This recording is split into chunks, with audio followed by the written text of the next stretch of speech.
Metrobank credit card activation. How can I activate my Metrobank credit card? And if you are new to this channel and you want more helpful videos like this, please click the subscribe button. From our previous video, pinakita namin kung paano mag-apply ng credit card sa Metrobank online. Ito na yung credit card na na-receive ko from Metrobank.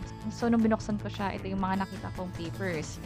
And finally, ito na yung credit card ko. It's a Metrobank Platinum Travel Card. And ang purpose ng video na to is kailangan ko nang i-activate yung credit card. Hindi ko kasi siya pwedeng gamitin or hindi ko siya masaswipe hanggat hindi ko ina-activate yung credit card. And there are 3 ways on how to activate the Metrobank credit card. The first one is Metrobank credit card activation via text.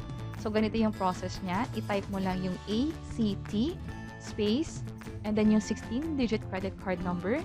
Ito naman siya. And then send mo siya sa number na to. That's 225622. And nakalagay din tong information na to dun sa letter na pinadala sa inyo nung natanggap nyo yung credit card nyo. And another way to activate Metrobank credit card is online, which is yung gagawin natin ngayon. Kailangan ko pumunta sa website na to. That's bit.ly/mccactivate now. Later on, ipapakita ko kung paano siya gawin. Madali and mabilis lang din siyang gawin. Meron ding third option, Metrobank credit card activation number or yung Metrobank credit card activation hotline. Ito yon, that's 88-603-030.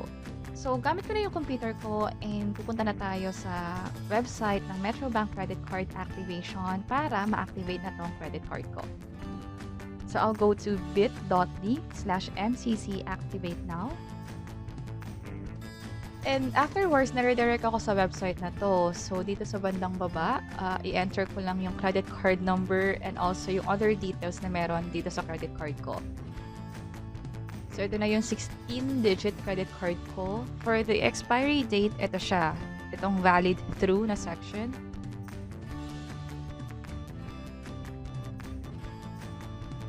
And then for CAPTCHA, hindi ko siya maintindihan. So, reload ko siya. Okay. And I'll tap proceed or I'll click proceed.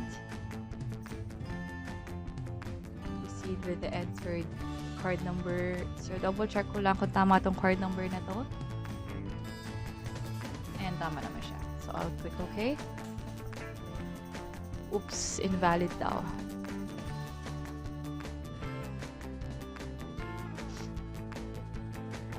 Yeah. So, okay. Kailangan ko i-enter ulit yung CAPTCHA. Hindi ko alam kung ano to. So, 4316. So, I'll tap proceed and click OK. And then, may pinadala daw na one-time password or code sa cellphone ko. Yung cellphone number na to is ito yung nilagay kong phone number nung nag-a-apply pa lang ako ng credit card with Metrobank.